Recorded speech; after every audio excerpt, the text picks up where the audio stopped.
অন্যের সফলতা দেখে নিরাশ হও না, নিজেকে তৈরি করো আরও ভালো কিছু করার জন্য। এবার কার প্রতি ক্ষোভ প্রকাশ করলেন অপু বিশ্বাস, কাকে উদ্দেশ্য করে বললেন এই নীতিবাক্য?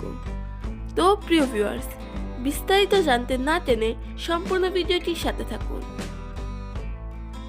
ইদানিং অপুকে দেখা যায় বিভিন্ন ফটোশুটে নিজেকে বিভিন্ন রূপে উপস্থাপন করতে, তেমনি বুবলিকেও দেখা যায় অনেক ফটোশুটে। প্রায়ই তাদের ফটোশুটের অনেকটা মিল খুঁজে পায় দর্শকেরা। সম্প্রতি বুবলি তার ভেরিফাইড ফেসবুক পেজে কিছু স্থিরচিত্র শেয়ার করেন। সেখানে দেখা যায় নেভি ব্লু রঙের গাউনে বুবলি, হাতে একটি সানগ্লাস, নিজের গাড়িতে হেলনা দিয়ে দাঁড়িয়ে তিনি। ক্যাপশনে লিখেছেন, class is not just a word, it's the way of life, happy sunny day. স্থিরচিত্রগুলো মন কেড়ে নিয়েছে ভক্তদের, অপূর্ব লাগছে বুবলিকে। অন্যদিকে তার কিছুক্ষণ পরেই অপুকে তার ভেরিফাইড ফেসবুক পেজে একটি পোস্ট শেয়ার করতে দেখা যায়।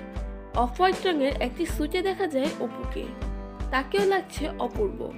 ক্যাপশনে লিখেছেন, অন্যের সফলতা দেখে নিরাশ হও না, নিজেকে তৈরি করো আরও ভালো কিছু করার জন্য।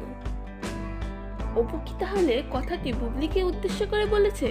তো প্রিয় ভিউয়ার্স, আপনাদের কি মতামত তা জানান আমাদের কমেন্ট বক্সে।